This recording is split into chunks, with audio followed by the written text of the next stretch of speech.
गैरदलीय चुनावी सरकार बनेपछि आफूलाई सबभन्दा पुरानो प्रजातान्त्रिक पार्टी भन्ने नेपाली काङ्ग्रेसले महासमितिको बैठक सम्पन्न गरेको छ भने चुनावलाई उपयोग गर्दैनौँ भन्ने नेकपा ड्यास माओवादीले पनि केन्द्रीय समितिको बैठक बोलाएको छ।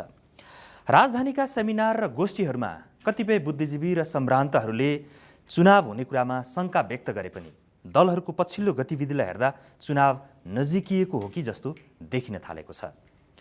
अब हुने भनिएको संविधान सभाको दोस्रो चुनावलाई उपयोग गर्ने कि बहिष्कार, आजको साझा सवालको बहस।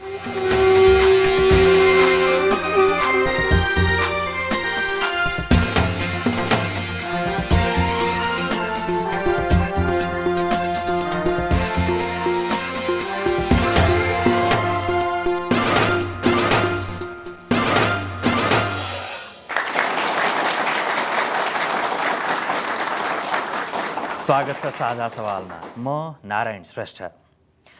सहरमा बुद्धिजीवी र कतिपय सम्भ्रान्तहरू बीचमा हुने छलफल र बहसलाई हेर्ने हो भने अब हुने भनिएको संविधान सभाको दोस्रो चुनाव कठिन छ। अझ कतिपय अवस्थामा त उनीहरूले चुनावै हुन्न कि जस्तो पनि तर्क गर्छन्। तर अघिल्लो हप्ता साझा सवालका लागि पश्चिम नेपालको मतदाताहरूको मनस्थिति बुझ्न जाँदा केही गाउँमा मतदाताहरूले चुनावको मिति तोकिने र उम्मेदवारको नाम चयन हुने हो भने भोट हाल्न आतुर छौँ भनेको हामीले सुन्यौँ। यही बीचमा केही दल चाहिँ चुनावमा भाग लिन्नौ पनि भनिरहेका छन्। अब हुन लागेको चुनावलाई उपयोग गर्ने कि विरोध, उपयोग किन गर्ने, विरोध किन गर्ने, आज साझा सवालमा यो विषयमा हामी छलफल गर्दैछौँ। राजधानीमा करिब 80 जना सहभागीको बीचमा छलफलका लागि हामीसँग हुनुहुन्छ नेपाली काङ्ग्रेसका युवा नेता विश्वप्रकाश शर्मा र चुनावलाई बहिष्कार गर्ने बताइरहेको दलमध्येको एउटा नेकपा ड्यास माओवादीका पोलिट ब्युरो सदस्य कुलप्रसाद केसी सोनाम। म छलफल अगाडि बढाउँ कुलप्रसाद केसी सोनामजी तपाईँबाट। तपाईँ अघिल्लो पटक नेकपा माओवादीमा हुँदा वाइसिएलको इन्चार्ज हुनुहुन्थ्यो, अहिले फुटेर बनेको ड्यास माओवादीको पोलिट ब्युरो सदस्य हुनुहुन्छ र यो कार्यक्रम हामी शुक्रबार रेकर्ड गर्दैछौँ। अहिले तपाईँहरूको पार्टीको केन्द्रीय समितिको बैठक पनि चलिरहेछ। चुनावमा भाग लिने कि नलिने त? पहिलो नम्बर चुनावमा भाग लिने र नलिने प्रश्न होइन, यो चुनाव कसको लागि किन गरिँदैछ भन्ने कुरा त संविधान सभाका लागि त प्रश्न छ नि। गलत कुरा हो। केका लागि हुँदैछ त्यसमा? ल सुन्नुहोस्, अघिल्लो संविधान सभाद्वारा नयाँ संविधान जारी गर्ने शर्तमा सबै द्वन्द्व र शक्ति, नेपालका सबै समुदायको समानुपातिक समावेशी प्रतिनिधित्व सहितको उपस्थितिबाट जुन प्रक्रियाबाट हामीले 6-7 वर्ष अभ्यास गऱ्यौँ, बिना कारण बिना पुष्ट्याइ 14 गते राति अँध्यारो कुनाबाट 601 जना मान्छेहरूलाई पनि जानकारी नभएर विघटन गर्ने त्यहाँभित्रको नाटक, यो परिदृश्यको आजसम्मको परिघटनाले के देखाउँछ भने नेपालमा जनताबाटै संविधान सभाको प्रतिनिधिद्वारा संविधान लेख्ने कार्यमा जुन शक्ति हो त्यसले चाहिँ नेपाललाई अस्थिर बनाउने आफ्नो नवऔपनिवेशिक संविधान कसरी लेख्ने, कसले लेख्ने त? नेपालीले नै लेख्ने, नेपाली जनताले नै लेख्ने। तपाईँहरू त संविधान सभा मार्फत संविधान लेख्नुपर्छ भनेर 10 वर्ष त जङ्गलमा बस्नुभयो, हजारौँ मानिसहरूको ज्यान गयो। चुनावबाट संविधान सभा मार्फत संविधान लेखिनुहुन्न भन्दै हुनुहुन्छ, के हो? जङ्गलमा थिएनौँ नारायणजी, हामी जनता बिचमा थियौँ भन्ने कुरा अघिल्लो संविधान सभाको उपस्थितिले देखाएको छ। त्यो द्वन्द्वलाई अब चाहिँ के भयो भने तपाईँको के मोल मिल्यो भने, कुन लेनदेन मिल्यो भने संविधान सभाको चुनावमा? लेनदेनको प्रश्न हाम्रो केही छैन।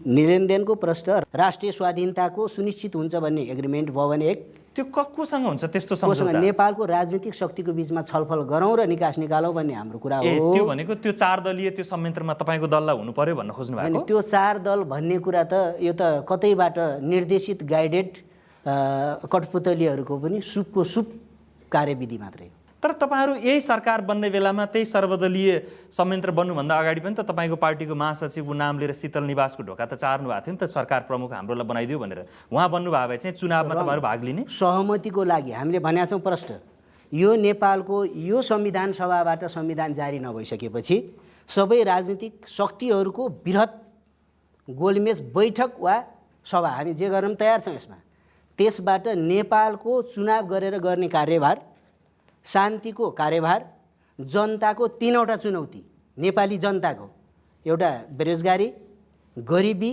महँगीलाई नियन्त्रण गर्ने ग्यारेन्टी, 1950 देखि अहिलेसम्मको जो हिपिएको छ जुन ताकतबाट, यो बारेमा सबै पार्टीको साझा सहमति भयो भने जनप्रतिनिधि संस्था चाहिन्छ, यसको पक्षमै छौँ। भनेपछि तपाईँको पार्टीको महासचिव बादल प्रधानमन्त्री भए भएपछि यो सबै चिज हल हुने, समाधान हुने, नभएपछि चाहिँ नभएको देखियो। हाम्रो अगुवाईमा एउटा कुरा के भने त्यसले समाधान गर्ने नै हाम्रो एउटा विचार राजनीतिक दृष्टिकोण छ, यसको अगुवाईमा गोलमेज सभाको निम्ति अपिल गरे हो। विश्वप्रकाशजी, म विश्वविद्यालयको विद्यार्थी हुँदा तपाईँ विद्यार्थीहरूको नेता हुनुहुन्थ्यो, एकदम प्रष्टवक्ताको रूपमा धेरैले चिन्थे। त्यतिखेर नेपाली काङ्ग्रेसको विद्यार्थी सङ्गठन नेभी सङ्घको सभापति हो क्यारे, होइन त? हजुर, 57-59 हो, त्यतिखेर सभापति हुनुहुन्थ्यो। अहिले पनि तपाईँ प्रखर वक्ताकै रूपमा हुनुहुन्छ। अहिले चाहिँ झापामा बसेर राजनीति गरिरहनु भएको छ। तपाईँहरूको पार्टीको महासमितिको बैठक पनि सकियो नवलपरासीको त्रिवेणी धाममा। यो पाको पार्टी काङ्ग्रेसको ब्लड प्रेसर र सुगर ठिक भयो त अब यो महासमिति बैठकपछि, त्रिवेणीको महासमिति बैठकपछि? तपाईँले उद्धृत गर्दै गरेको त्यो ब्लड प्रेसर र सुगरको शब्द तपाईँले आर्टिकलमा लेख्नुभएको थियो, अघिल्लो हप्ताको कान्तिपुरको आर्टिकलबाट सायद लिनुभयो। स्वाभाविक छ, नेपाली कङ्ग्रेसले अरूले भन्दा बढी योगदान पनि यस कालखण्डमा गर्यो होला र सबैभन्दा बढी समस्या पनि सायद कङ्ग्रेसमा होला। 60 वर्षीय उमेर पुगेपछि स्वाभाविक रूपमा ती समस्याहरू हुन्छन्। त्यसकारण एउटा महासमितिको बैठक हुँदै गर्दा त्यसको सम्पूर्ण निराकरण भइहाल्छ भन्ने होइन। त्यसमा त्यो महासमितिको बैठकपछि काङ्ग्रेसले के लिएर जाने भयो त चुनावका लागि? तपाईँहरू त चुनावमा भाग लिन तयार हो नि, होइन त? सोनामजीहरू नजाने भने पनि चुनावमा जानुपर्छ, चुनाव नै समाधान हो। त्यसमा के लिएर जाने त? मुद्दा के हुने? नेपाली कङ्ग्रेसले खास गरी चुनावमा लिएर जाने मुद्दा चाहिँ 4वटा हो भन्ने मेरो बुझाइ छ। पहिलो विषय, शान्ति प्रक्रियाको प्रारम्भिक कालखण्डमा नेपाली कङ्ग्रेसको नेतृत्वमा जे जस्तो सहकार्यका विषयहरू सम्पादन भए, क्यान्टोनमेन्टमा लडाकुला राख्नेदेखि, अन्तरिम संविधानको लेखनदेखि, संविधान सभाको चुनाव गराउनेदेखि, गणतन्त्रको कार्यान्वयन गराइँदासम्म नेपाली कङ्ग्रेसको नायकत्वमा मुलुक चलेको थियो। यो हामीले आगामी निर्वाचनमा काङ्ग्रेसको नायकत्व स्थापित भयो भने हामी यसरी जान सक्छौँ भन्ने हाम्रो पहिलो मुद्दा हुन्छ। दोस्रो मुद्दा भनेको हामी अहिले पहिचानसहितको संहिता भन्ने कुरामा विमति राख्दैनौँ, तर सँगैमा के गाँच्न चाहन्छौँ भने सामर्थ्यसहितको पहिचान किन नभन्ने। तेस्रो विषय, नेपाली काङ्ग्रेसको गएको संविधान सभामा एक शब्दको शर्त या एक शब्दको स्वार्थ केही थियो भने लोकतन्त्र थियो। त्यसैले लोकतान्त्रिक संविधान बनाउने हो भने काङ्ग्रेस पहिलो शक्तिका रूपमा आउनुपर्छ, हामी आग्रह गर्छौँ। किनभने यहीँनिर म गाँछौँ, आदरणीय मतदाताले पनि घर घरमा हेरिरहनु भएको छ। मैले यति चाहिँ विनम्रतापूर्वक भन्नै पर्छ, गएको संविधान सभामा तपाईँले तितेपाती रोप्नुभयो, स्याउ फल्नु थिएन, फलेन। यो संविधान सभाको निर्वाचन पछाडि लोकतान्त्रिक संविधान बनाउने हो भने तपाईँले स्याउ फलाउने हो भने स्याउैको बिउ रोप्नुपर्छ। मैले यो भन्न चाहन्छु। र त्यसपछिको चौथो मुद्दा चाहिँ मैले नेपाली कङ्ग्रेसको तर्फबाट भनिरहँदा यति मैले भन्नै पर्छ कि नेपाली कङ्ग्रेसले संविधान सभामा पुग्नुभन्दा अगाडिदेखि नै 46 सालको परिवर्तनदेखि नै खुला बजार अर्थव्यवस्थालाई स्वीकार गरेर गयो, त्यसलाई तीव्रता दिएर गयो। त्यसैको बदौलत नेपाल आज कहीँबाट कहीँ पुगेको छ। बाटोदेखि बिजुलीदेखि जे डेभलपमेन्टमा जे कति कुराहरू भएका छन् ती कुरा पनि आगामी निर्वाचनमा हिंसाको बावजुद पनि देशलाई यहाँबाट यहाँसम्म पुर्याइदिए थियो भनेर भन्ने विषय हाम्रो चौथो चाहिँ मुद्दा हुन्छ। त्यसभएदेखि तपाईँका यी मुद्दाहरू सुनेर मत हाल्ने मतदाताले तपाईँहरूलाई भोट हाल्ने वा चुनावमै भाग लिनु भनेर 33 दलको नेतृत्व गरिरहेको सोनामजीहरूको दलहरूले चुनावमा भाग लिनु होला त? राजनीतिलाई निश्चय नै सम्भावनाहरूको खेल भनिआउँछौँ हामी। नजन्मिनु पर्थ्यो, खिलराज रेग्मीजी प्रधानमन्त्री नबन्नु पर्थ्यो, आमा बिरामी भइन् भने लाने डक्टरकै भयो, डक्टर भेटिनु भएन, भेटनरी डक्टरलाई जिम्मा लाउन भनेर राजनीतिक नेतृत्वले जिम्मा लाए जस्तो अवस्था मुलुकमा छ। स्वस्थ बच्चा जन्मिनु पर्थ्यो, जन्मिएन। कुपोषणले ग्रस्त भएको बच्चा जन्मिएको छ, जोगाउने कि नजगाउने मूल प्रश्न हो। तर निर्वाचनमा जाँदै गर्दा 3टा कुरा न्यूनतम रूपमा चाहिन्छ नै। एउटा विषय राजनीतिक दलहरूको बिचको सहमतिको वातावरण, 4 दलको बिचको सहमति मात्रैले पुग्दैन, निश्चय नै पुग्दैन। 4 दल सोनामजीहरूलाई त्यहाँ स्पेस दिनुपर्छ। सोनामजीहरूलाई स्पेसमा दिने भन्ने कसैलाई स्पेस दिने होइन, हामी सबै मिलेर संविधान सभामा जाने हो। सोनामजीहरूको पार्टीले नेकपा माओवादी म एकैछिन रोकेँ, त्यस्तो खालको स्पेस वा त्यो ठाउँमा तपाईँहरूको लेनदेन मिल्यो भने सोनामजी त्यहाँ अट्न पाउनुभयो भने चुनावमा भाग लिने तपाईँहरू? बहुमत शक्ति बाहिर सडकमा, 4 दल अँध्यारो कुनामा, यो कुरा त कस्तो भयो भन्नु होला भने सोनामजी तपाईँलाई बहुमत चाहिँ तपाईँहरूसँग छ जस्तो लाग्छ? बहुमत छ नि त। संविधान सभाको सूचीकृत दल हेर्नुहोस् अनि 4 दल हेर्नु, 4 दलमा पनि सबै छैन, मधेसीको विजय गच्छेदार मात्र। तर दलहरू त यस्ता छन् तपाईँसँग भएका 33 दल जसको एकजना नेता बाहेक अरू कार्यकर्ता छैन, कति दलको त? त्यो त चैतमा गोरु बेचेर कम्बल किन्नु र खेलराजलाई ल्याएर नेपालको चुनाव हुन्छ भन्नु एउटै हो। यस्तो कुरा पनि हुन्छ, लोकतन्त्र त्यस्तो हुन्छ भने। र अब म डेमोक्रेसीका कुरा गर्ने साथीहरूको एकदम गम्भीरतापूर्वक विनम्रतापूर्वक समीक्षा गर्न आग्रह गर्छु। लोकतन्त्रको हत्या त उहाँहरूले गर्नुभयो। शक्ति पृथकीकरणको महिमा मण्डित गाउने उहाँहरू, कार्यपालिका न्यायपालिका व्यवस्थापिकाको माताहतमा हुनुपर्छ भन्ने पक्षधर हामी। यो काम सुपोले गर्ने काम बाइले गरिदियो। खेलराजमा गएर उहाँहरूले आफ्नो सिद्धान्त त वहीँ सिद्ध्याउनु भयो, बिपीको सिद्धान्त त्यही सिद्धियो। काङ्ग्रेसका साथीहरूलाई मेरो विनम्र अनुरोध के हो भने लोकतन्त्रको अब चाहिँ मूल्य मान्यता चेन्ज भयो कि परिभाषा चेन्ज भयो कि बिपीको अपमान भयो, यो राम्रोसँग सोच्नको निम्ति म उहाँहरूलाई अनुरोध गर्छु। तपाईँहरू चुनावमा भाग लिनु 33 दल भए हुनाले बहुमत हामीसँग छ भन्ने तपाईँहरूको दावा छ। अरू 4 दलको दावा अघिल्लो संविधान सभाको चुनावको मतका आधारमा हामीसँग बहुमत छ भन्ने दावा होला।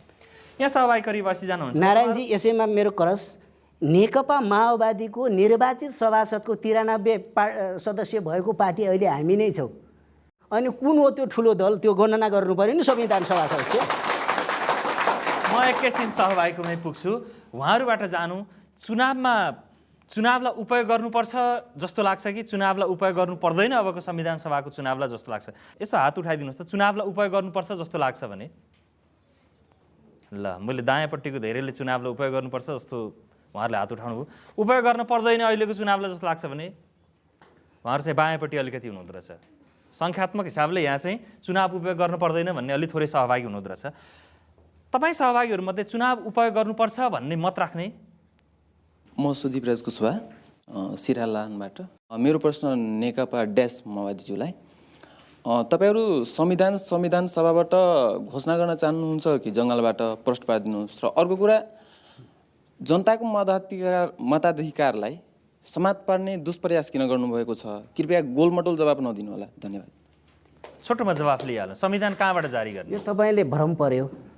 हामीले पारे होइन कि 4 दलले निरङ्कुशतातिर लगेर सिद्ध्याउनु भयो। संविधान सभा पनि सिद्ध्याउनु भयो। अर्को नौटङ्की गरेर म अहिले त्यो मुलुकको नाम गर्दैन, त्यसको अँध्यारो कुनाको शिकार भएर देशलाई नै बन्दगी राखेर राति सुत्दा नेपाल, भोलि बिहान अर्को मुलुक बनाउने खिचडीको चुनाव नौटङ्की हो मात्रै भने हौँ। जनताबाट गर्ने निर्वाचनको पक्षमा हामी छौँ। त्यो वातावरण मैले भने नेपालीकै आफ्नोपनाको सहमति खोज्नका लागि हामी 24 घन्टा तयार। कसैको दबाब र घुर्कीबाट कसैले लादिने चुनाव कसको दबाब हो सोनामजी तपाईँले भन्न खोज्नु भएको? होइन, 4-5 समूह मिलेर दबाब दिएर सम्भव छ। जस्तो त्यसो हो भने बाबुराम सरकारको मङ्सिरको चुनाव उहाँहरूलाई ओपन थियो, किन जानु भएन? त्यहाँ गर्दैनौँ भन्नुभयो नि त। उहाँहरू लोकतन्त्र विरोधी हो। अहिले खेलराज ल्याएपछि हामीलाई मान भनेर मान्छौँ त? भनेपछि कसको नेतृत्वमा चुनाव भयो भने चाहिँ तपाईँहरू चुनाव? अब आन्दोलनरत शक्तिको अगुवाईमा हुनबाट मात्रै राष्ट्रिय स्वाधीनता। आन्दोलनरत शक्ति भने हिजो माओवादीले त्यही भन्थ्यो, काङ्ग्रेसले हामीले आन्दोलन गरेर आएको भन्छ, 26 सालको आन्दोलन हामीले गरे, एमाले भन्छ।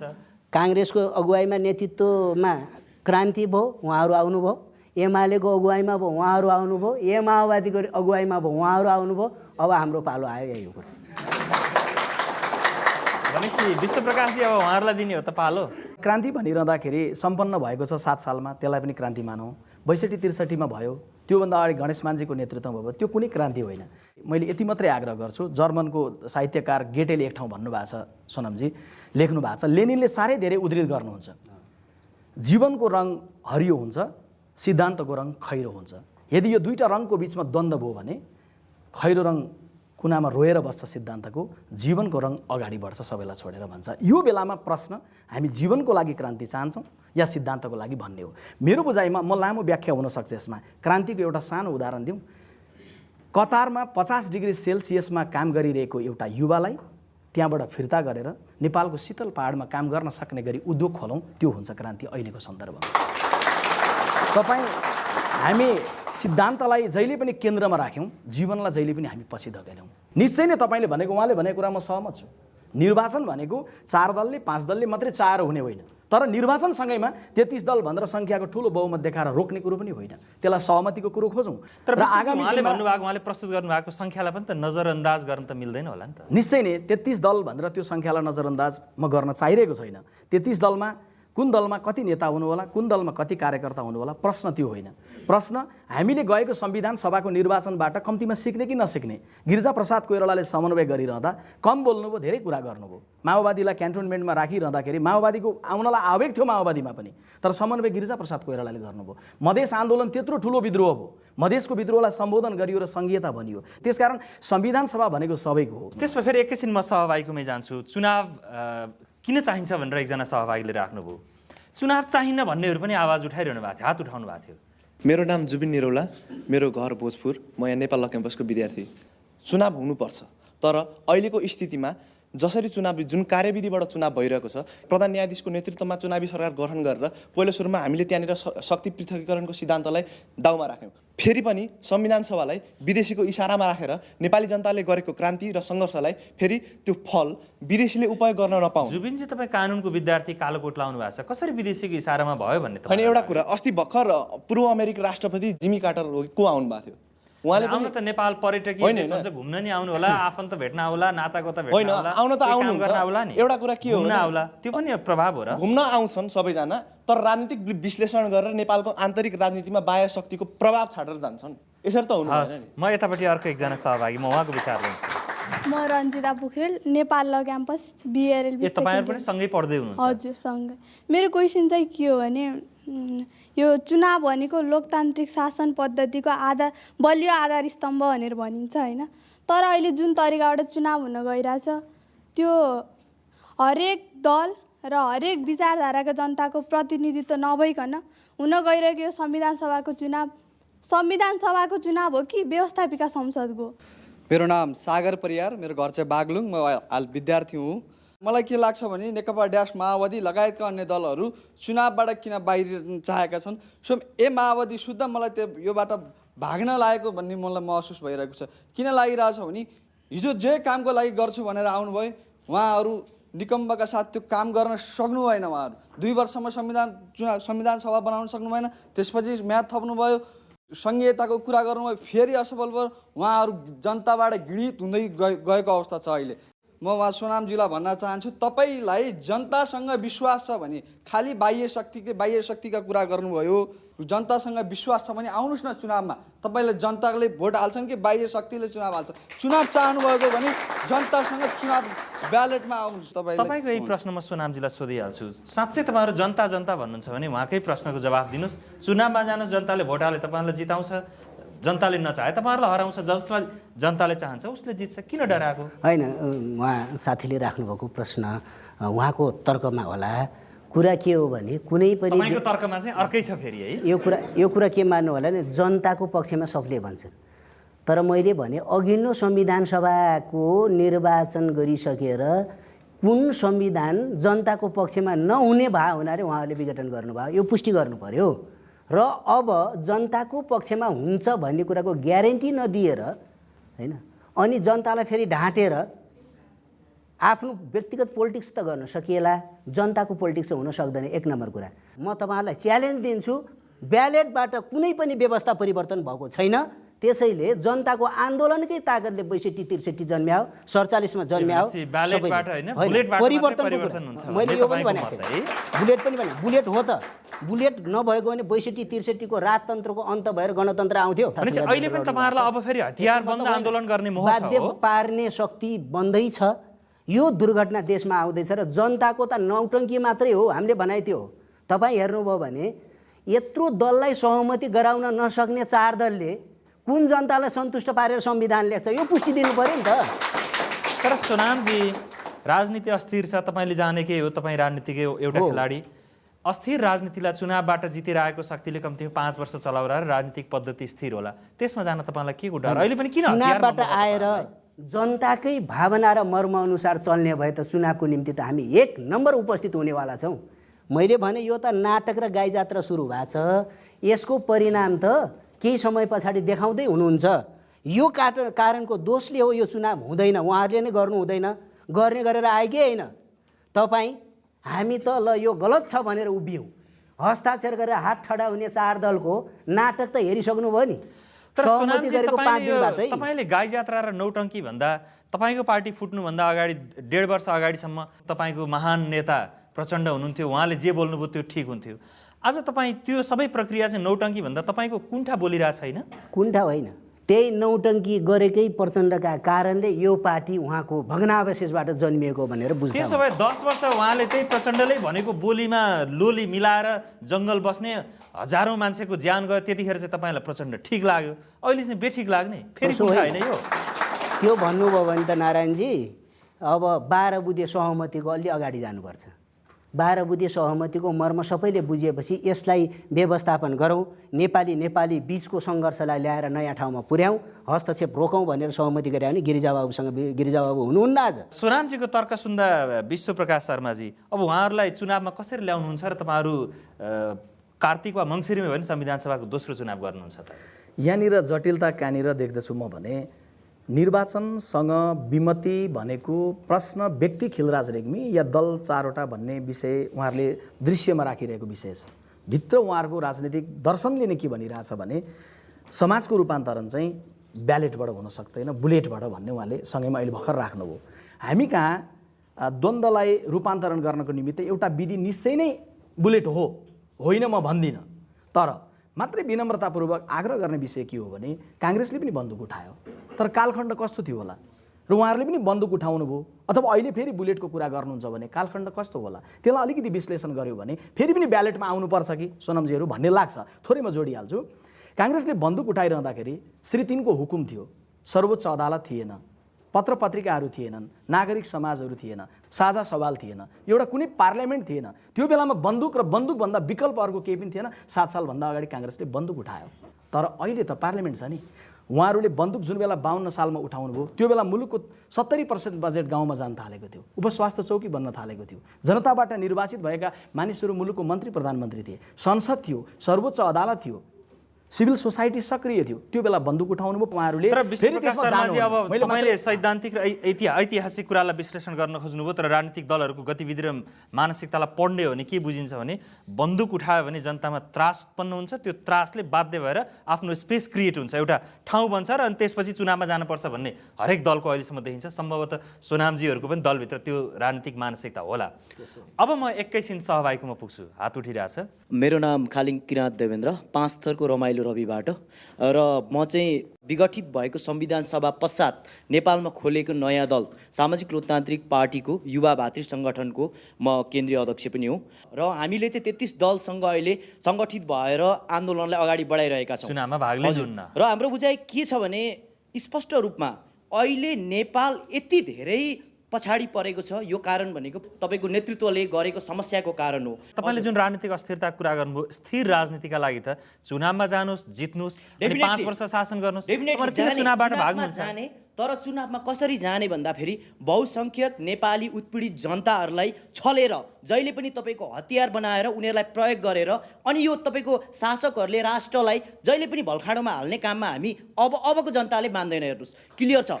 र अर्को कुरा के हो भने तपाईँको यो राष्ट्रमा जुन लेभलको अहिले 60 वर्ष पुरानो काङ्ग्रेस भनियो र अरू दल पनि त्यति नै बुढो भए, राजनीतिकलाई भनेको 25 देखि 30 वर्ष एक्सपेरिमेन्ट गर्ने राज्यमा, एन्ड देन त्यो फेलर भयो भने सकियो। त्यो अब नयाँ कुरा नयाँ विचारलाई हामीले एक्सपेरिमेन्ट गर्न चाहने हो। तपाईँको पार्टी चाहिँ सायद प्रयोग गर्न उद्धत छ त्यसो। डेफिनेटली मैले टुङ्ग्याउँछु देवेन्द्रजी, यतापट्टिको सहभागीले हात उठाउनु भएको थियो। मेरो चाहिँ सवाल अघि चुनाव हुनुपर्छ भन्नेमा हो, तर कुरो के छ भने हुनुपर्छ चुनाव, शर्तहरू छन् तपाईँको चाहिँ। शर्तहरू चाहिँ के छ भने त्यहाँनिर त्यो प्रक्रियाहरू गलत भएको छ।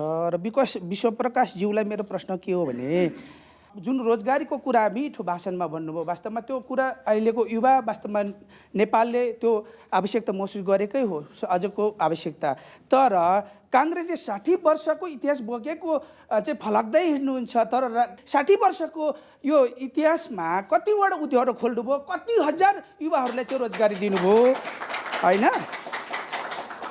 तपाईँको परिचय? मेरो लोकेन्द्र सेतालचुजिएर किराँती ओखलढुङ्गा। हस्, लोकेन्द्रजीको प्रश्न ख्याल गरिदिन विश्वप्रकाशजीलाई अनुरोध गर्दै म अरू सहभागीमा जान्छु है।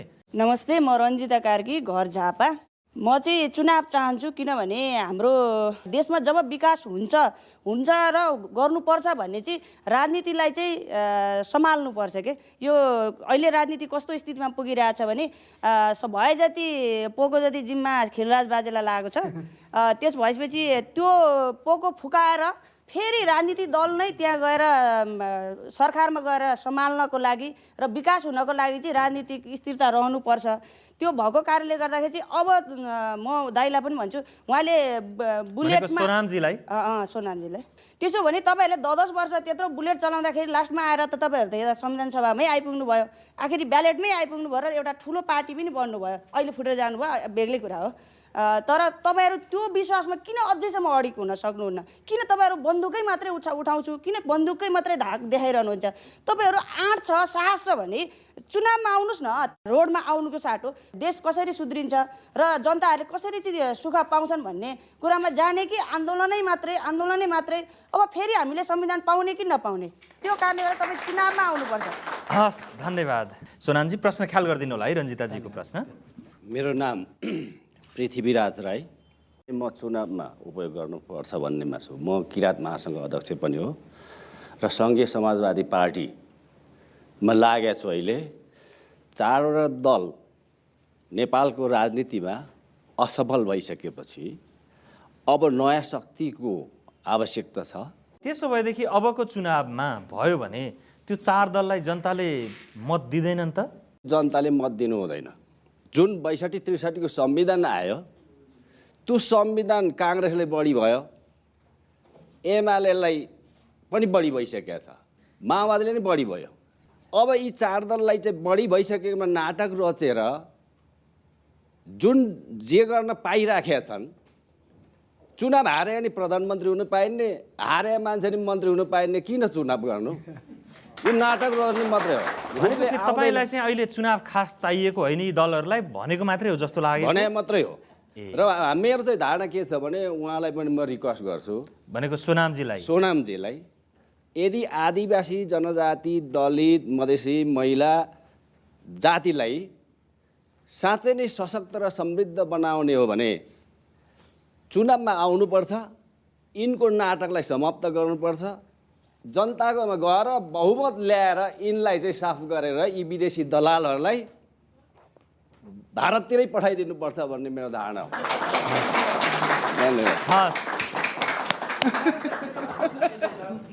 म एकजना महिला सहभागीको प्रश्न लिन्छु। हजुर, म कमला कार्की झापा।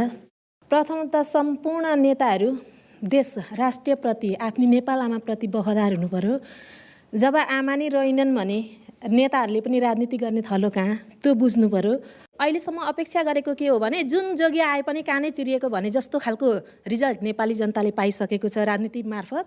र उहाँहरूले चुनाव चाहिन्छ कि चाहिन्न? होइन, चुनाव चाहिन्छ, तर पहिले राजनीतिक नेताहरूले हामी कुर्सीका लागि मात्रै होइन, यो देशलाई केही दिनका लागि चाहिँ जानुपर्छ, हामीले जनताप्रति वफादार हुनुपर्छ, देशप्रति वफादार हुनुपर्छ भन्ने कुरा मनस्थिति चाहिँ पहिले सुधारेर आउनु पर्यो के। वफादारी छौँ भनेर त सबै नेताले भन्छन्, तपाईँलाई वफादार छन् जस्तो लाग्छ कि लाग्दैन? अहिले पर्दामा देख्ने मैले अलरेडी अगाडि नै भनिसकेँ कि कुनै पनि नेता देश र जनताप्रति वफादार हुनमा शून्यमा आउनु भएको छ। सोनामजीहरू त हामी अब वफादार छौँ, हामी आउँछौँ अब भन्नुभयो, उहाँ वफादार लाग्छ कि लाग्दैन? हामी विश्वास छैनौँ, 100% उहाँहरूप्रति हामी विश्वास गर्दैनौँ।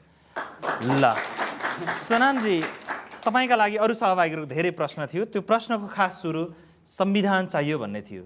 संविधान कसरी पाउनुपर्छ त नेपालीले? अब हाम्रो भनाइ मात्र होइन, देशको रियालिटी के हो भने चुनावबाट बदल्ने कुराको जनअपेक्षा ठिक छ, तर त्यही चुनावमा भाग लिनु, चुनाव हुन दिनु किन भने चुनावको प्रक्रिया विधि कसरी आयो भन्ने कुराको कथा त मैले बताएँ नि।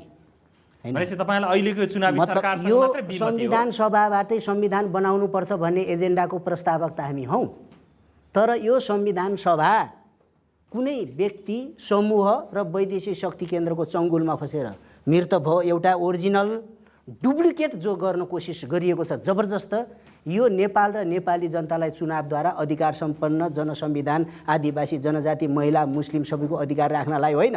नाराका हिसाबले सुन्दर नारा साथीहरूले पनि राख्नु भएको छ। ए माओवादीकाले के अरे पहिचानसहितको सङ्घीयतासहितको संविधान भन्नुहुन्छ। 601 समानुपातिक समावेशीलाई काटेर 240 बनाउने बडा सङ्घीयता पक्ष त। सामर्थ्यको कुरा गर्ने साथीहरूले नदी नालामा रातारात कोशी सम्झौतादेखि बिपा सम्झौतासम्ममा 1 इन्च नबोलेर ल्याप्चे लाउने साथीहरू राष्ट्रवादी, राष्ट्रियता पक्षधर। अनि तपाईँ हामीले चुनाव बनाएर यिनै बुख्याचालाई पठाइदिने अनि आज सुतेको नेपाल भोलि सिक्किम बन्छ भने यो चुनाव होइन, आन्दोलनबाट बदल्नुपर्छ भनेको हो। मैले बन्दुकको औचित्यता त्यहाँ थियो भन्ने साबित गरे, मेरो रहर बन्दुक होइन। रेभोल्युसनबारे मलाई भगत सिंहको मात्रै कथा, तिनी वामपन्थी पनि होइनन्। क्रान्ति भनेको काटमार होइन, एउटा सभ्यताबाट अर्को सभ्यतामा बदल्ने आन्दोलन भनेको छ। क्रान्ति रक्तपातपूर्ण मात्र हुँदैन, रक्तपातविहीन पनि हुन्छ। यसको निम्ति हामी सबै समुदायसँग, उहाँहरू किन वार्तादेखि भागिराख्नु भएको छ 33 दलसँग? किन आफूले आफ्नो कुम्लो छोडेर खेलराजको काँधमा चढाएर हिँड्नु भएको छ? तपाईँहरूलाई एकचोटि पनि वार्तामा बोलाएनन् भन्ने वार्तामा बोलाएनन् भन्ने पिर होइन, एजेन्डा ल यत्रो नेपालको एजेन्डाको ठेकेदार हिजो सिरी 3 को विरुद्ध लड्नुभयो, हामी सिरी 4 का विरुद्ध लड्दैछौँ। यही त हो कुरा। सिरी 4 को अन्त गर्नु पर्यो। अब त्यसो भए तपाईँहरू लोकतन्त्र, विश्वजीले भन्नु होला लोकतन्त्रको पक्षपाती हुनुहुन्छ। म बिपीलाई सम्मान गर्छु, राष्ट्रियता, प्रजातन्त्र, समाजवाद, जेल जनरल सब पढेको छु मैले होइन। म गिरिजा बाबु र चक्रवास्तोला बसेको सेलमा पनि बसेर आएको इन्डियाको जेलबाट, तर बिहारमा। अनि त्यस्तो प्रजातान्त्रिक योद्धा, शक्ति पृथकीकरणको पक्षधर सुशील दाईलाई अहिले पनि भन्नुहुन्छ म लोकतन्त्रमा सम्झौता गर्दैन। खिलराजको सम्झौता लोकतन्त्र हो कि अलोकतन्त्र हो यति भनिदिनु पर्यो। मित्रले भन्नु हामीलाई पनि शङ्का गर्नुहोस्, विश्वास मात्र होइन। तर यो शङ्काको सम्पूर्ण निवारण अन्तिम न्युछार गरेर भए पनि यो पार्टीले देश बचाउनुपर्छ, जनताको अधिकार कायम गर्नुपर्छ भन्नेमा फेरि हामी बलिदान गर्न तयार छौँ भनेको कसैलाई धम्काएको होइन। अब त्यसमा विश्वप्रकाशजी एकैछिन, विश्वप्रकाशजी चुनावलाई बहिष्कार गर्ने 33 दलको नेतृत्व गरेको सुनामजीहरुलाई जनसमर्थन जुट्ला कि तपाईहरु 4 दललाई जनसमर्थन जुट्ला त? अब अहिले बान्तवास बुवाले साह्रै राम्रो कुरा गर्नुभयो, सोनमजीले पनि सुन्नु भएको छ, हामी सबैले सुनेका छौँ। म उहाँले भनेको बाटोमा चाहिँ वैध समूह आइदियोस् भन्ने आग्रह गर्छु। त्यो उहाँले के भन्नुभयो भने चुनाव हुनुपर्छ भन्ने म मान्यता राख्छु, तर 4 दललाई भोट नदेऊ भनेर भन्छु भनेर उहाँले भन्नुभयो। तपाईँले राख्नुभएका मुद्दाहरूमा मेरा विमति हुन सक्छन्, मैले राखेका मुद्दामा तपाईँको विमति हुन सक्छन्, तर तपाईँले बान्तव बुवाले भन्नुभए जस्तै चुनावमा चाहिँ जाने तपाईँकै शब्द प्रयोग गरेर यी बुख्याचाहरूलाई चाहिँ जिताएर पठाउनु हुन्न भन्नुहुन्छ भने हराइदियो भने सबै बुख्याचाहरूलाई चुनावमा तपाईँ गएर त्यो सम्भव छ कि छैन सोनामजी? त्यस्तो सम्भव छ कि छैन? यो डिजाइनबाट सम्भव छैन। मैले भने यो डिजाइन खारिज गरौँ। हामीले त भनेका छौँ नि 33 दल डिजाइनमा कुन चाहिँ डिजाइनमा सम्भव छ? पहिला धारा 25 वटा चेन्ज गर्ने अन्तरिम संविधानलाई कोमामा फाल्दिने, 11 बुँदे सहमति 4 दलीय सहमति हो, त्यो नेपाली जनताको सहमति होइन, त्यो खारेज गर्नुस्, पोलिटिकल स्ट्यान्डमा फर्किनुस्। त्यसपछिका सम्पूर्ण प्रक्रियाहरू जो राष्ट्रपतिले पनि गल्ती गर्नुभयो यहाँबाट फर्किन तयार हुनुभयो भने हजुरले भने ब्यालेट जन्मेला, नत्र भयानक 63 होइन 77 को नयाँ आन्दोलन जन्मिने त देखिसक्यो। यसको शिकार उहाँहरूले भन्नु होला जसले बहिष्कार गर्छ उहीलाई भन्नु होला, तर जसले भाग लिन्छ उसैलाई त बढार्छ। ज्ञानेन्द्र राजाले पनि त गराउनु भएको चुनाव, अनि यतापट्टि बाबुरामले पनि त घोषणा गर्नुभयो, खिलराजजीले घोषणा गर्दैमा 4 जना साथीहरू सिँगारिँदैमा 4 पार्टीका मुख्य नेता चुनाव हुन्छ। यो नगरौँ, चुनाव गरौँ, तर नयाँ सहमति, नयाँ राष्ट्रिय स्वाधीनतालाई कसरी लाने, जनजीविका, यो जनयुद्धमा के मान्छे मरेर अहिले कुवेतमा मरेको कुरा त विश्वजीले भन्नु पनि, यसको निराकरण गरौँ त मेन पावर बन्द गर्न जाउँ 6 दल भएर, ल हामी तयार। काठमाडौँमा म्यान पावर कम्पनी बन्द गरेर हुन्छ कि रोजगारीको लागि उद्योग धन्दा कल कारखाना खोल्नुपर्छ? रोजगारी र कारखाना खोलौँ, कहिले नखोल्ने भनेको छ। पुँजीपति त उहाँहरू भए पनि, विश्वजी भए पनि, म भए पनि, नारायणजी भए पनि नेपालीहरूकै बिचमा नयाँ सहमति गर्न हामी तयार, 24 घण्टा तयार। तर विदेशी इसाराबाट गरिने कुनै पनि सम्झौता स्वीकार्य छैन। हामीलाई भीमसेनको तर विदेशी इसारा भन्दा त तपाईँले मान्ने तपाईँको सुप्रिमो त्यतिखेर भारत विरुद्ध सुरुङ युद्ध लड्ने भन्दै गर्दा तपाईँ सुरुङ खन्दै हुनुहुन्थ्यो, पछि त्यही ठाउँमा गएर घोडा टेक्नुभयो, तपाईँ पनि सँगै हुनुहुन्थ्यो त? फेरि उहाँले घुडा टेकेपछि त कमान्डरले धोका दियो, हामी त तपाईँहरू बिचमा आयौँ भनेर पार्टी अलग गरे हो नि त, यही कुरा होइन र 60% जनयुद्धका उत्पादित नेता, दार्शनिक, विचारक, फिलोसफर कमरेड किरण बादल प्रचण्ड अगुवा हुनुहुन्थ्यो। बाबुरामजी अलि पछि जोडिनु भयो, हाम्रो हिस्ट्री थाहा छैन र, हामी त्यसका एकदम रहर लाग्दा युवक थियौँ। 60% यता 40% उता, पछि नारायण काजीदेखि रामचन्द्र झासम्मको एउटा टुकुचा बनाउनु भएको छ। रियल माओवादी त हामी हो, यो कुरा मान्नुहोस्। एकैछिन विश्वप्रकाशजीको तर्क सुनौ न। मेरो चाहिँ यसमा बुझाइ 2टा कुरा छ। एउटा, हामी नेपालको राजनीतिक दलहरू जबसम्म नेपालको राष्ट्रिय मनोबललाई अभिवृद्धि गर्ने गरी एउटा साझा सहमतिको सूत्रमा बाँधिँदैनौँ तबसम्म तपाईँले दिल्लीतिर देखाउनुहुन्छ, कहिले बेजिङतिर देखाउनुहुन्छ। वैशाख 8 को सम्झौता किन मानेनन् नेपालका नागरिकले र वैशाख 11 किन मानियो? त्यसको पछिल्लोतिर राष्ट्रिय मनोबल बलियो थियो। त्यही इराकमा चाहिँ हमला अमेरिकाले गरिरहँदाखेरि समर्थन नेपालकै प्रधानमन्त्रीले गर्नुभयो। प्रधानमन्त्री को हुनुहुन्थ्यो त्यसमा नजाउँ। तर त्यही इराकभित्र जब सद्दाम हुसेनलाई झुन्ड्याइयो, सबैभन्दा पहिले दक्षिण एसियामा यो जङ्गली न्याय हो भन्ने पनि नेपालको प्रधानमन्त्री हुनुहुन्थ्यो। त्यसले के बताउँछ भने राष्ट्रिय मनोबललाई जबसम्म अभिवृद्धि गर्न सकिँदैन तबसम्म छिमेकीहरूले खेल्छन्। जुन बेलासम्म हामी दस्तावेज पल्टाउँछौँ र लडिरहन्छौँ। तपाईँले भनिदिनु भयो हिजो उहाँहरूले बन्दुक उठाउनु लड्नुभयो, अब हाम्रो पालो। तपाईँहरू लड्नुहुन्छ, कुनै दिन आउनुहुन्छ फेरि त्यही भित्रबाट भन्नुहुन्छ कमान्डरले घोडा टोक्यो, अब हामीले फेरि अर्को मोर्चा सुरु गर्यौँ। हिजो त्यही भयो, अब त्यही हुँदैछ। त्यसैले मेरो बुझाइ मात्रै के हो भने उहाँले भन्नुभएको 60 वर्षको रोजगारी बेरोजगारीको बारेमा तपाईँले अहिले फेरि जोडेपछि नि म बताउँ मात्रै के हो भने हामी देशमा भएका कहीँबाट कहीँ मुलुक पुग्दैछ भन्ने कुरालाई चाहिँ विश्लेषण नगरिकन जम्मा जम्मी राजनीतिक दस्तावेजलाई केन्द्रमा राखेर गरेका छौँ। यो कुरो टुङ्ग्याउँदा यति मात्रै मेरो बुझाइ छ, कार्ल मार्क्स नाम गर्नुभएका पुराना एउटा पाका व्यक्तित्व कहीँ कसैले टाइप गर्दै गरेको टाइपराइटरको थोत्रो मेसिन या टाइप गर्दै गर्दा छुटेको अधुरो पन्ना होइन। उनी जीवन थिए, उनी क्रान्ति थिए, उनी विचार थिए भने उनले जीवनको सापेक्षतामा त्यो बेला जे बोले त्यो अहिले लागू हुँदैन। आज यदि कार्ल मार्क्स जर्मनीमा होइन जन्मेर नेपालको भूगोलमा आउनुभयो भने उहाँले तपाईँले भनेको बाटोलाई गलत बाटो भन्नुहुन्छ। मुलुकको रूपान्तरणको बाटो कम्युनिस्ट आन्दोलनले बुझेन नेपालमा भन्नुहुन्छ। उहाँले हात जोडेर म माफी माग्छु भन्नु होला, तर उहाँले भन्ने बाटो के हो भने सामाजिक रूपान्तरणको निमित्त अहिले उठेका मुद्दाहरूलाई राजनीतिक सिद्धान्तको बहस होइन, द्वन्द्व होइन, एउटा साझा मुद्दाहरूको खोजी हो उहाँले भन्नुहुन्छ। एकैछिन सहभागीमा पुग्छु। म विकास खड्का, अपराध र आतङ्कवाद विरुद्ध अभियानको अध्यक्ष हुँ। भनेको के गर्नुहुन्छ? हामी अपराध समाजमा जुन राजनीतिसँग जोडिएको छ र आतङ्कवाद जुन समाजमा राजनीतिसँगै जोडिएर आएको छ यसका विरुद्ध क्रियाशील छौँ। अब चुनाव आयो त्यसपछि झन् राजनीति र अपराध जोडिन्छ भन्छ। निश्चित नै म यो बहस सिद्धान्तको बहसलाई बेकार ठान्छु। जहिलेसम्म व्यवहारमा इमान्दार बन्न सकिन्न, समाजले इमान्दार मान्छेहरूलाई स्थापित गर्न सक्दैन, तबसम्म कुनै पनि निर्वाचन फलदायी हुँदैन। किनभने आजसम्मको हाम्रो निर्वाचन भए उठेका उम्मेदवारहरूमध्येबाट एउटालाई छान्नुपर्ने मात्रै व्यवस्था छ। पहिलो कुरा त राजनीतिलाई शुद्ध पहिले गर्नु पर्यो, त्यसपछि चुनावमा एउटा विधि स्थापित गरिदिनु पर्यो। आज चाहिँ कुण्डले गुण्डाहरू राजनीतिक पार्टीले कार्यकर्ताको रूपमा भर्ती गरेका छन्, जुन चाहे प्रजातान्त्रिक हुन् चाहे कम्युनिस्ट हुन्। यथार्थ यही हो, जनतालाई डर छ राजनीतिक कार्यकर्ताहरूदेखि। यसलाई अन्त्य गर्नको लागि चाहिँ हामीले एउटा कुरा के उठाएका छौँ, जसरी मतपत्रमा सबै राजनीतिक पार्टीका उम्मेदवारहरू हुन्छन् त्यसै गरी एउटा चाहिँ कोलन माथिका कुनै पनि उम्मेदवारहरू ठिक छैनन् भनेर मत हाल्न जनतालाई दिनु पर्यो। त्यसो गरियो भनेदेखि प्रजातन्त्रमा यो जुन निर्वाचनको सिद्धान्त त के कुरा हो भने राजनीतिक पार्टीप्रति जनताको प्रत्यक्ष हस्तक्षेपलाई स्वीकार गर्नु निर्वाचन भनेको। अब त्यतिले नेपालमा त्यो प्रजातन्त्रले नेपालमा पुगेन। राजनीतिक पार्टीभित्रका चरित्रहरूमाथि पनि जनताले हस्तक्षेप गर्न पाउनु पर्यो। त्यसो भयो भने मात्रै राजनीतिक पार्टीका कार्यकर्ताहरू इमान्दार राख्नुपर्ने रहेछ, इमान्दारलाई मात्रै कार्यकर्ता बनाउनु पर्ने रहेछ भनेर नेपालका राजनीतिक दलले बुझ्छन्। र इमान्दार तपाईँले भने जस्तो लिस्टमा भएको त्यो मतपत्रको लिस्टमा भएको हजुर कुनै पनि नेता काम छैनन् भन्ने ठाउँले बहुमत पायो भने के गर्ने? त्यसपछि त्यो पहिलो चरणमा जुन उम्मेदवारहरू उठेका छन् ती सम्पूर्ण अस्वीकार हुन्छन् र त्यो ठाउँमा नयाँ उम्मेदवारहरूसितै त्यहाँ फेरि चुनाव हुनु पर्यो।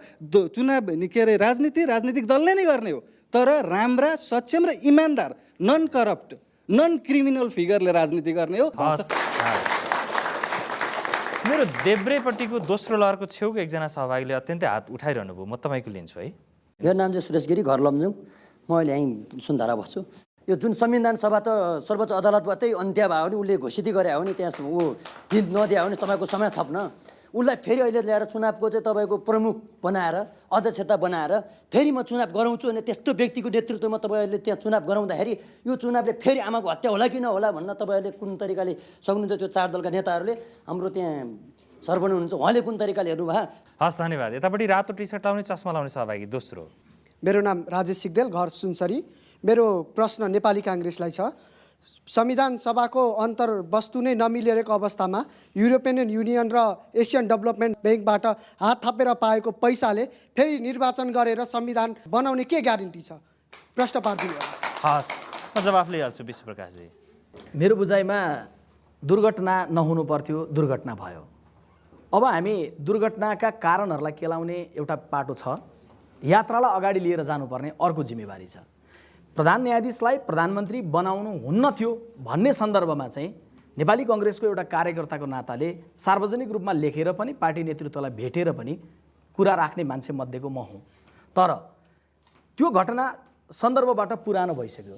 अहिले हामीले छलफल गरिराखेर अब खिलराज रेग्मीज्यूलाई रिजाइन गराउने आन्दोलनको बलमा या सहमतिको बलमा हामीले समय कति खर्चिन्छौँ र त्यो कुरामा 33 दलले आज एउटा धारणा राखेको छ भने त्योभन्दा फरक राखेको दलले त्योभन्दा विमति राखिरहँदा सहमतिमा कसरी पुग्छौँ? झन् मेरो बुझाइ के हो भने अगाडि जानुपर्छ। अगाडि जाने भनेको जे जस्तो रूपमा एउटा पोइन्टमा उभिएको छ राजनीति त्योभन्दा अगाडि जानु पर्यो, पहिलो विषय। दोस्रो विषय, स्वाभाविक रूपमा उहाँले राजेशजीले भन्नुभएको कुरासँग म पनि सहमत छु। भरोसाको वातावरण के हो? हामी संविधान सभा भाग 2 बनाउँदैछौँ, चुनाव भाग 2 गर्दैछौँ, दुर्घटना भाग 2 हुँदैन भन्ने ग्यारेन्टी के छ भन्ने तपाईँले उठाउनु भएको प्रश्न।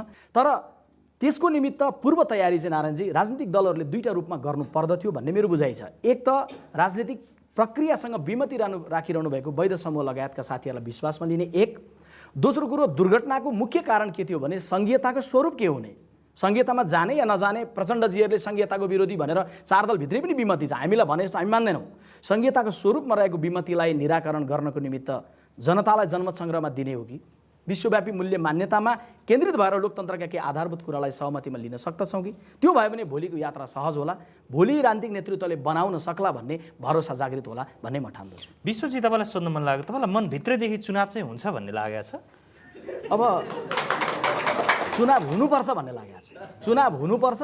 चुनाव गर्नको निमित्त 2-3वटा तयारीमा विमतिमा रहेका 33 दललाई विश्वासमा गाँच्ने, त्यसपछि प्राविधिक तयारी गर्ने, अनि भोलि संविधान सभाको चुनाव पछाडि हामीले पुग्न चाहेको जुन विषय छ जहाँ लोकतान्त्रिक संविधानको अन्तर्वस्तुमा सहमति बनाएर जाने, यो चाहिँ गर्नुपर्ने जटिलता हो, यसलाई चिर्नुपर्ने आवश्यकता हो। कल्पना गरेर होला या नहोला भन्ने विषय भन्दा पनि गर्नुपर्ने विषय त्यो हो भने। त्यसो भए फेरि म सहभागीमा पुग्छु।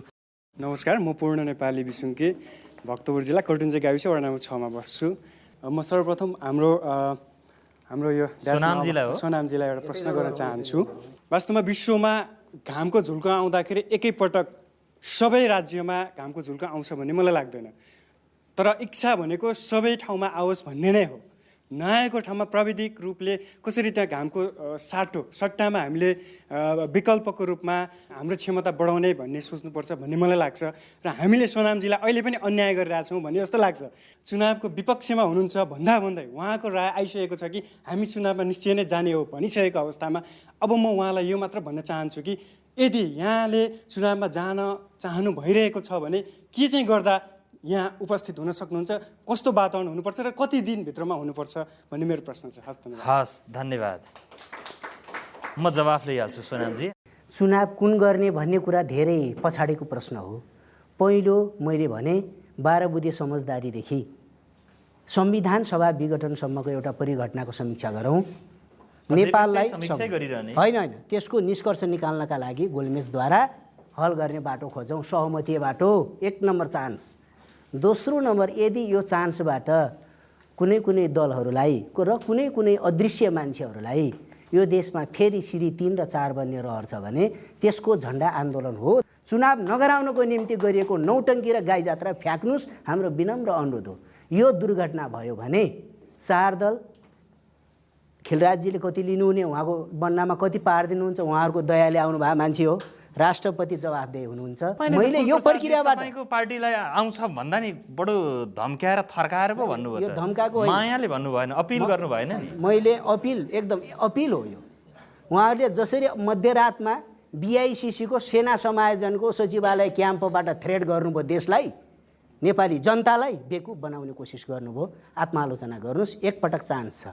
यो चान्स गुमाउनु भयो भने चुनाव त त्यो दिनमा भगवानले मध्यरातमा गराइदिए त होला, दिउँसो नेपालमा चुनाव हुँदैन। नेपाली जनता चाहिँ पुरै त्यसमा चाहिँ सहमत हुँदैन। किन भनेपछि यो चुनावलाई तपाईँ कसरी उपयोग गर्नुहुन्छ त? यो उपयोग होइन नि, उपयोग कुरा त लास्टको कुरा। मैले भने राजनीतिक प्रोसेसै खतम पारिसकेपछि संविधान च्यातेर श्री 4ले राज गरेको बेलामा, खिलराजलाई सिरपेज लगाइदिएको बेलामा को नेपाली मूर्ख हो? यो न्यायपूर्ण हुन्छ, संविधान सभाकै हुन्छ, 601 भन्दा बढी सूचीकृत जातिहरू आइपुग्छन् भन्ने। गाउँमा मानिसहरू त भोट हाल्न त आतुर छन् त। होइन, जनतालाई भोट हाल्नु होइन, आक्रोश छ, तपाईँहरू आक्रोश छ, घृणा छ, नेताप्रति आवेग छ, जनतालाई दुःख दिए, 14,000 को बलिदान कहाँ गयो भन्ने छ।